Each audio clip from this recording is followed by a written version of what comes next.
वैसे रशिया ये बात जानता है कि इस वक्त अमेरिका अपने वैश्विक कुनबे को बढ़ा रहा है, पूरी दुनिया को उसके खिलाफ इकट्ठा कर रहा है। इसीलिए रूस भी अपनी ग्लोबल पोजीशनिंग को मजबूत करने में जुट गया है।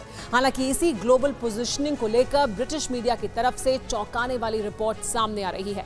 दावा किया जा रहा है कि रूस अमेरिका के खिलाफ एक बार फिर क्यूबन मिसाइल क्राइसिस जैसे सीन को रिपीट करने की तैयारी कर रहा है। मीडिया रिपोर्ट में दावा किया गया है कि रूस ने अब अमेरिका को घेरने के लिए न्यूक्लियर रिसर्च सेंटर को एक्टिवेट कर दिया है और ये रिसर्च सेंटर साउथ अमेरिका के मुल्क में तैयार किए जा रहे हैं। आखिर किस मुल्क की बात हो रही है? पुतिन को लेकर, उनके प्लान को लेकर क्या कुछ रिपोर्ट और कोट किया गया है, इसे भी समझने की आइए कोशिश करते हैं।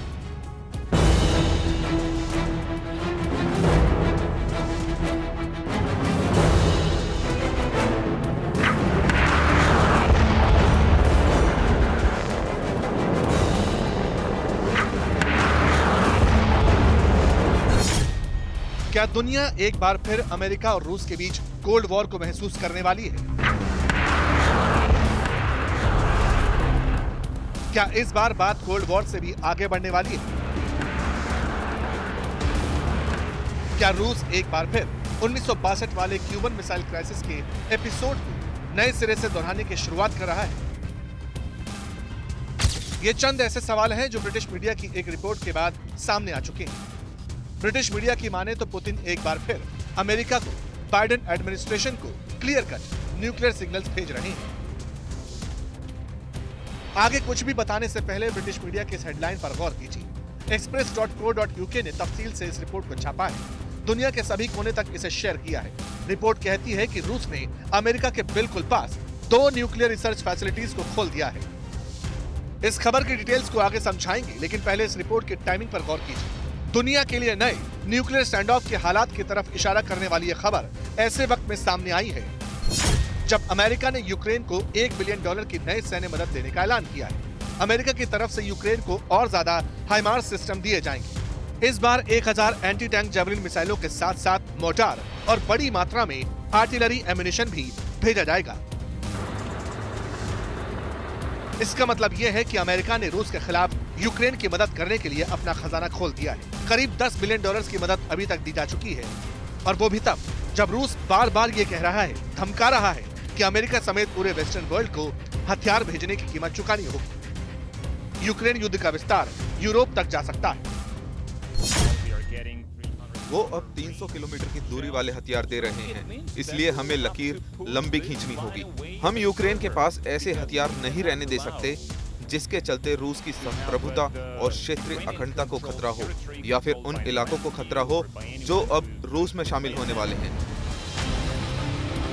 इन्हीं सब बातों के बीच रूस ने भी नई स्ट्रैटेजी पर काम करना शुरू कर दिया। अमेरिका के बेहद पास आकर आंख में आंख डालकर वॉर गेम्स खेले जा रहे हैं।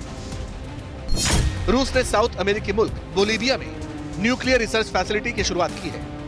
रूस की तरफ से कम 2 न्यूक्लियर रिसर्च प्लांट खोले गए हैं। रूस का दावा है कि न्यूक्लियर मेडिसिन सेंटर्स के नाम पर यह फैसिलिटीज खोली जा रही हैं, इनकी शुरुआत हो रही है।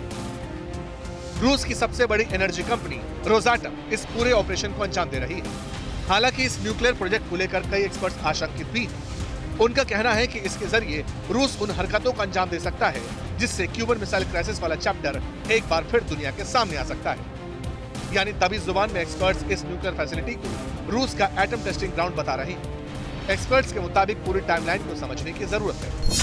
रूस ने यूक्रेन पर कब्जा करने के बाद उसके एटमी प्लांट्स को कंट्रोल कर लिया। यूक्रेन के लिथियम जैसे नेचुरल रिसोर्सेज को पूरी तरह हथिया चुका है रूस। हालांकि इन्हीं खतरों को देखते हुए फिनलैंड ने रूस की कंपनी से न्यूक्लियर एनर्जी वाली डील कैंसिल कर दी। एक्सपर्ट्स को लगता है कि बोलीविया को भी रूस के साथ लिथियम वाली डील पर आगे नहीं बढ़ना चाहिए। रूस अमेरिका के कितना करीब आ चुका है, इसका अंदाजा इस बात से भी लगता है कि कुछ दिन पहले ही सेंट्रल अमेरिकी देश निकारागुआ ने रूस को अपने प्लेन्स, ट्रूप्स और शिप्स को डिप्लॉय करने की परमिशन दी। ये सब कुछ ट्रेनिंग और इमरजेंसी रिस्पांस के नाम पर किया जा रहा है। मतलब साफ है, अब रूस अमेरिका के खिलाफ टैक्टिकल डिप्लॉयमेंट कर रहा है, और अगर जंग हुई तो फिर इन देश के बेस का इस्तेमाल भी किया जा सकता है।